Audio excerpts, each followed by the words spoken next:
டாஸ்மாக் நிறுவனத்தில் முறைகேடு தொடர்பாக அமலாக்கத்துறை விசாரணை நடத்த உச்சநீதிமன்றம் தடை விதித்திருக்கிறது.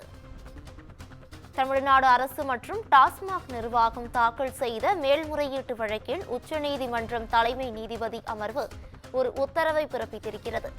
இந்த முறைகேடு வழக்கு தொடர்பாக விசாரணை நடத்த அமலாக்கத்துறைக்கு உச்சநீதிமன்றம் தடை விதித்து உத்தரவு பிறப்பித்திருக்கிறது.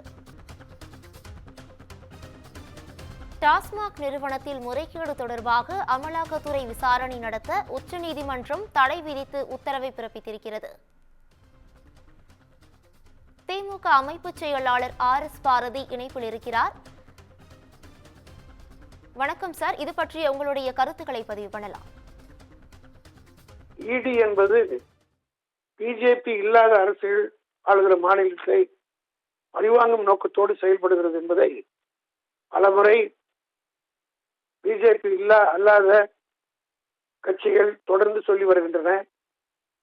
தேர்தல் இன்னும் தமிழ்நாட்டிலே ஓராண்டு இருக்கிற காரணத்தினால் தொடர்ந்து தளபதி மு.க. ஸ்டாலினுடைய தலைமையிலே இருக்கிற ஆட்சிக்கு எல்லா தேர்தலிலும் வெற்றி பெற்று வருகிற காரணத்தினால் 2026 அதே வெற்றி நீடிக்கும் என்பதை உளவுத்துறையின் மூலமாக அறிந்து கொண்ட ஒன்றிய அரசு ஈடியை வைத்து தமிழ்நாட்டிலே குழப்பத்தை விளைவிக்கலாம், இந்த ஆட்சிக்கு ஊர் விளைவிக்கலாம் என்று நினைத்தார்கள். அதற்கு தமிழக அரசு மேற்கொண்ட வழக்கில் உச்சநீதிமன்றம் சரியான தீர்ப்பை வழங்கியிருக்கிறது.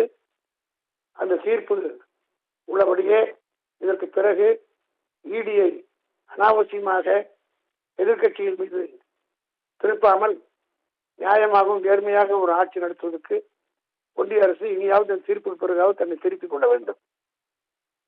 இன்னைக்கு நீங்க சொன்னது தடை கொடுத்ததனுடைய இது ஒன்று மேலிருந்த வாரியாக நான் சொல்லிவிட்டேன்.